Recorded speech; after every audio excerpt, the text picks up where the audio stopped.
हाय traders, क्या हाल चाल। आज का डेट है 7 दिसंबर और आज हम डिस्कस कर रहे हैं मेरे ट्रेड के बारे में जो मैंने शॉर्ट साइड का लिया था। एक एंट्री हमने की, यहाँ पे एग्जिट किया यहाँ कहीं। तो उसका रीजन हम जानते हैं कि पूरा ओवरऑल लॉजिक क्या था ट्रेड का। उससे पहले हम देख लेते हैं कल के चार्ट पे कौन कौन प्रेजेंट थे। ठीक है, थोड़ा वीडियो जल्दी जल्दी होने वाली है क्योंकि इतना डिस्कशन करके 10-15 मिनट का वीडियो बनाने का कोई मतलब है नहीं। मैं सीधा आपको लॉजिक समझाता हूँ। देखो, कल का अगर हमको मार्केट दिख रहा था फॉलिंग मार्केट था, फॉलिंग मार्केट में हमेशा एसएल्स कहाँ होंगे? ऊपर की तरफ होंगे। करेक्ट है, बायर्स यहाँ प्रेजेंट नहीं है, सेलर्स प्रेजेंट है। और क्लोजिंग प्राइस में यहाँ बायर्स एंड सेलर्स दोनों प्रेजेंट होते हैं हमेशा, ऐसा हर कोई कहता है, तो हम भी वही मानेंगे। ठीक है, तो हमको यहाँ पे सेलर्स दिख रहे थे। मार्केट आज मैंने प्री मार्केट एनालिसिस में कही थी, जो टेलीग्राम पे मैं डालता हूँ, कि मार्केट फ्लैट खुलने वाला है। फ्लैट खुल के मूवमेंट क्या करता है हमको देखना होगा। मार्केट फ्लैट के यहाँ कहीं खुलता है। ठीक है, 5 मिनट का टाइम फ्रेम पे आप देख लो, यहाँ कहीं खुल रहा है। इसका मतलब क्या है? जो सेलर्स हैं ये चले गए हैं, बचता कौन है? यहाँ बायर्स बचते हैं। ठीक है, तो ये हमको समझ में आ गया था कि बचा कौन हुआ है, सिर्फ यहाँ बायर्स बचे हैं, सेलर्स कोई है नहीं। मार्केट को लॉजिकल पॉइंट कौन सा जाने का? नीचे, नीचे जाने का इसका लॉजिकल पॉइंट है। ठीक है, अब अगर हम 1 मिनट पे देखें या तो 5 मिनट्स पे देखें, पहले 1 मिनट पे मैं आपको समझाता हूँ क्या है। 1 मिनट पे अगर देखें, देखो मार्केट खुला, सेलर्स का सारा एसएल गया, फिर मार्केट नीचे आता है। ये कौन सा जोन है? ये क्लोजिंग पॉइंट है। हमेशा एक चीज याद रखो, जितने भी आप रेगुलर यूट्यूब वीडियो जिनका भी देखते होगे, वहाँ पे एक चीज डिस्कशन होती है, वो आप वापस से भी नोट कर लो कि हमेशा 4 पॉइंट बड़े इंपॉर्टेंट होते हैं प्रीवियस डे के चार्ट के हिसाब से। अगर हम चार्ट रिगार्डिंग चार्ट बात करें तो 4 पॉइंट इंपॉर्टेंट होते हैं। Previous day close, previous day high, ये दो हो गया। प्रीवियस डे लो और प्रीवियस डे का ओपनिंग। ठीक है, ये चार चीजें बड़ी जरूरी होती है। इसको हमेशा आप अगर इंट्राडे ट्रेड करते हो तो मार्क करके रखा करो। ओके, यहाँ पे देखो अब क्या होता है, प्राइस प्रॉपर सपोर्ट लेता है। सपोर्ट का मतलब क्या हो? यहाँ किसको आया? बायर्स। ठीक है, यहाँ पहले से ही कौन थे? बायर्स। ये दो चीज आप कंफर्म हो गए। पीएसवाई लेवल अगर आपको पता है तो वो भी आप देख लो। हमेशा ऐसे आप प्रोबेबिलिटी इंक्रीज करो अपना। ये बायर्स के साथ प्लस मोर बायर्स आ गए अगेन। 43,200 के ऊपर ब्रेकआउट होता है। ठीक है, ब्रेकआउट पे टेक्निकल ट्रेडर्स जो price action, basic price action trade करते हैं, कौन आएगा? बायर्स एंड सेलर्स में से बायर्स। ठीक है, मैं हमेशा कहता हूं कि जहां पे 95% ट्रेडर्स होंगे वहां पे मार्केट उनके तरफ फेल हो जाएगा। ठीक है, 95% लोगों को यहाँ सिर्फ बाय सेटअप दिख रहा था। वो चाहे आप 5 मिनट में देखो, वो चाहे आप 1 मिनट में देखो, जैसे आपको सहूलत है। उसके बाद हमको एक चीज भी दिखती है। एक चीज मैं और ऐड करना चाहूंगा, हमने ट्रेड क्यों इतना ऊपर लिया? अगर हम 5 मिनट्स में देखें तो हमने बहुत ऊपर लिया। हम तो लेने को यहाँ भी ले सकते थे, आप कहोगे। देखो, सिर्फ लॉजिक से कुछ नहीं होता। मैं अपने स्टूडेंट्स को भी समझाता हूँ। हमारा एक कंसर्न सेटअप होता है। कहने की बात है, सेटअप यहाँ पे हमारा फॉर्म नहीं हुआ। ऊपर से हमको 1 मिनट के टाइम फ्रेम में और 5 मिनट के टाइम फ्रेम पे ये भी दिख रहा है कि डे हाई बड़ा नजदीक था। 43,200 इधर है और डे हाई इधर है। 5 मिनट का कैंडल ही क्लोज होते होते इसने आधा कवर कर दिया। तो इतना ही बचा हुआ है। ये कितना पॉइंट्स है? अगर मैं आपको मेजर कर दूं, ये वाला सिर्फ 30 पॉइंट्स। बैंक निफ्टी के लिए 30 पॉइंट्स कोई बड़ी बात नहीं है। तो ये आप एक्सपेक्ट कर लो, अगर ज्यादा लिक्विडिटी वाला जोन आसपास है और हम कोई ऐसा जोन देख रहे हैं जिसका प्रोबेबिलिटी लिक्विडेट रहने का बहुत कम है, जैसे कि यहाँ पे 43,200 के ऊपर जितने लोग बाय नहीं करेंगे दिन के हाई के ब्रेक पे, क्योंकि मैं 1 मिनट में वाली बात कर रहा हूँ, तो 5 मिनट्स में ऐसे दिख रहा था कैंडल। दिन के हाई के ब्रेक पे ज्यादातर लोग बाय करने की कोशिश करेंगे, क्योंकि ये मोर लिक्विड है। ठीक है, ये जोन मोर लिक्विड है। अब हमको ये समझ में आ गया कि हम यहाँ एंट्री नहीं करके सेल की एंट्री कहाँ कर सकते हैं? यहाँ कहीं कर सकते हैं, इसके ब्रेकआउट। तो मानने की बात है, मार्केट का ये जो आप मूव देख रहे हो ना, मेरा एसएल 5 पॉइंट से जाते जाते रह गया। ऑप्शन सेलिंग करता हूँ तो थोड़ा मेरा बफर रहता, मार्केट इतने भी जल्दी मेरे अगेंस्ट मूव नहीं करता, बट मेरा एसएल भी 5 पॉइंट जाते जाते रह गया, क्योंकि ये जो आपको कैंडल दिख रहा है बहुत बड़ा कैंडल है। एक साथ up move, sudden up move आया था, वोलेटिलिटी बहुत हाई हो गई थी तब। 5 पॉइंट से रह गया और वापस से हमको एक ये पैटर्न दिख रहा है। मैंने टेलीग्राम पे अपडेट भी किया, 2 महीने ट्रेड यहाँ लिया था।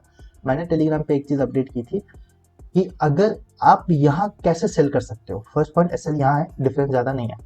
सेकंड पॉइंट 43,200 वाले जो बायर्स हैं उनके एसएल यहाँ है, अगेन डिफरेंस ज्यादा नहीं है। एसएल यहाँ भी है, एसएल इसके जो ब्रेक पे बाय किए यहाँ भी है। ठीक है, ये सारे एसएल पॉइंट्स है। समझने वाली बात है, इतने बड़े कैंडल पे कोई एसएल लगाएगा नहीं, बट ऐसे कंसिडर कर लेते हैं कि यहाँ पे एसएल्स हो सकते हैं। हो सकते हैं कि शायद कोई 3 मिनट में ट्रेड कर रहा हो, या तो कोई अगर 15 मिनट्स में मार्केट को देख रहा हो, या तो कोई 1 मिनट में भी क्यों ना देख रहा हो। उनको एसएल्स लिक्विडेट पॉइंट्स पे यहाँ मिल जाएंगे, यहाँ मिल जाएंगे, यहाँ मिल जाएंगे, अगेन लास्टली यहाँ तक मिल जाएंगे। ठीक है, तो ये हमको सारी बातें पता थी। तो मैंने ऐसे प्लान किया था कि आप यहाँ पे कैजुअली सेलिंग नहीं कर सकते। सेलिंग ऐसे मार्केट नीचे जो आया ना, ये एकदम कैजुअल मूव था मार्केट का, ऐसे नहीं आना चाहिए। ये क्या करता, ऐसे एक जोन बना चुका है इसने, head and flag and pole बना चुका है, बुलिश फ्लैग एंड पोल। ये ऐसे अंदर जाता, इसके ऊपर हल्का ब्रेकआउट दे के अगर फंसाता, ये हमारा क्लासिक एंट्री होता। ये हमारा क्लासिक एंट्री होता है। मैंने वही चीज टेलीग्राम में भी बोली, दो मार्केट ने वो चीज नहीं किया। मेरा एंट्री यहाँ था तो मेरे को प्रॉफिट मिल गया, 1:2 मैंने बुक करने की कोशिश की, मैं 5 मिनट जज कर रहा था, तो मेरे को कहीं भी निकलने का एक्सपेक्टेशन लग ही नहीं रहा था, इतना बड़ा बड़ा कैंडल्स मार्केट बना रहा था। मैं निकला कहाँ पे, यहाँ कहीं निकल गया। क्यों? क्योंकि मेरे को पता चल रहा था यहाँ एसएल्स हो सकते हैं, बट मार्केट ने इतना स्ट्रेट मूव किया है तो ये वी शेप रिकवरी तो नहीं देगा कंप्लीटली, ये मैंने भी डिस्कस किया था। बट रिट्रेसमेंट में मेरा जो प्रॉफिट है वो 1:2 से हो सकता है 1:1 तक ला दे।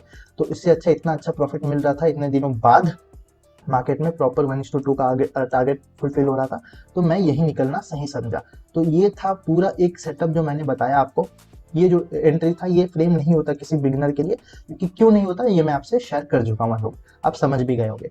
सेकंड और एक चीज जानने वाली ये है कि जब मार्केट नीचे आता है स्ट्रेट फॉल, ये आपको क्या दिख रहा है, स्ट्रेट फॉल दिख रहा है, उसके बाद एक मूवमेंट आप याद रखो, जब भी स्ट्रेट फॉल आता है मार्केट में, उसके बाद मार्केट कंप्लीट वी शेप तो कभी भी नहीं देता है रिकवरी। वो क्या करेगा, ऊपर जाएगा, कंटिन्यू वापस नीचे आएगा, तो ये एक प्राइस एक्शन बना रहा है डाउन साइड का। तो ठीक है, यहाँ पे आप जैसे ये ग्रीन कैंडल को देख के आप बाइंग नहीं कर सकते, क्योंकि थोड़ा ऊपर जाके वापस से नीचे आ जाएगा, ये रिट्रेसमेंट है, ये कंप्लीट रिवर्सल नहीं है। ठीक है, और ट्रेंड वापस से क्या है, डाउन साइड का है, तो आप सोच रहे हो कि अगेंस्ट द ट्रेंड ट्रेड लेने का, वो चीज़ नहीं होती है, मोस्टली मार्केट आपको नहीं देगा रिवॉर्ड।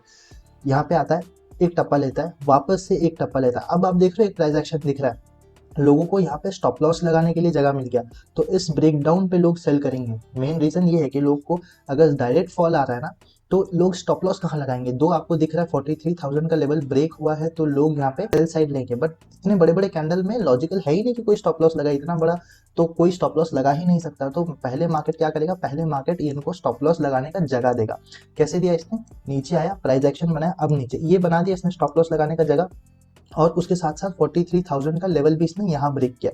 तो मैंने यहाँ कहीं टेलीग्राम पे अपडेट किया था कि अब आप बाइंग करने का सोच सकते हो, बाइंग करने का सोच सकते हो इसी लेवल के नीचे जब तक मार्केट रह रहा है, क्योंकि मार्केट अब ऊपर जा सकता है, ये मैंने कही थी बात। तो मार्केट ऊपर गया, बट मैं इसको अपने क्रेडिट में नहीं लूंगा, क्योंकि यहाँ मेरे से एक गलती हुई थी कि मैंने उसके तुरंत बाद और एक अपडेट दिया कि ये आपको डब्ल्यू पैटर्न दिख रहा है और ऊपर से 43,000 के ऊपर है मार्केट, तो W pattern bullish sentiment plus 43,000 का जो लेवल है, अगेन बायर्स एंट्री करेंगे। तो मैंने ये सोचा था, मैंने आपको यहाँ एक एंट्री फ्रेम करने की दी थी अपॉर्चुनिटी कि मार्केट नीचे आ सकता है इन बायर्स के स्टॉप लॉस लेने को, जो कि मार्केट ने नहीं किया, एसएल चला गया, लॉजिक वगैरह सब सही था।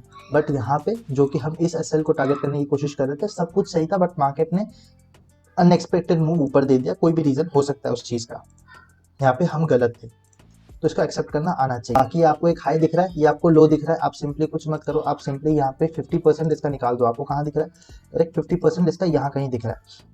तो आपको एक चीज ये जाननी चाहिए मार्केट में, जब 50% से आके मार्केट रिजेक्शन ले रहा है, 50% से आके रिजेक्शन, तो ये जो डाउन मूव है ये वॉइड हो चुका है, तो आप इस रिजेक्शन पे सेलिंग नहीं कर सकते। तो वही मैंने अपने स्टूडेंट को भी बताया कि यहाँ से मार्केट अपवर्ड जा सकता है। अब उसके बाद ये जो मूव आया, ये एक्सपेक्टेड था कि अगर आपको दिख रहा है कि पहले का जो मूव है डाउनवर्ड, उसका पूरा पावर खत्म हो चुका है, तो आप यहाँ पे आज के लिए एटलीस्ट और सेलिंग ट्रेड लेने का मत सोचो, बाइंग ट्रेड लेने का सोचे होते। तो ये था आज का पूरा ओवरऑल मार्केट सेंटिमेंट, कि मार्केट को कैसे हमने जज किया, टेलीग्राम लाइव में कैसे मैंने अपडेट दिया। एक हमारा वो गलती हो गया कि हम इतना अपॉर्चुनिटी ढूंढ रहे थे, तो एक एसएल हमारा यहाँ चला गया, इसको देखने के चक्कर में। कोई गलती नहीं, हमारी ही पूरी गलती थी, मार्केट की कोई गलती नहीं, ये चीज़ जानने वाली है। तो अगर आपको कोई डाउट होता है आज के ट्रेड से, जो कि मेरी एंट्री यहाँ थी, एग्जिट यहाँ था, इस पर अगर कोई डाउट होता है तो आप डेफिनेटली मेरे को कमेंट करो, शेयर करो ये वीडियोस अपने दोस्तों के साथ। और एक कहने वाली चीज़ है, अगर ये ग्रीन कैंडल 2-3 बना के ऊपर चला जाता, तब तो हम एंट्री फ्रेम ही नहीं करते। क्यों? क्योंकि इन स्टॉप लॉस और इन इस पॉइंट में बहुत डिफरेंस आ जाता, और ये लोग अभी ना प्रॉफिट भी बुक कर लेते। हमने एंट्री इसीलिए ली क्योंकि इन बायर्स का stop loss part by part present था यहाँ तक। ठीक है, आई होप सारी क्लियर हो गए हों। अगर कोई डाउट है मुझे आप कमेंट कर सकते हो, मैसेज भी कर सकते हो। तब तक के लिए कल मिलते हैं, take care, have a great day.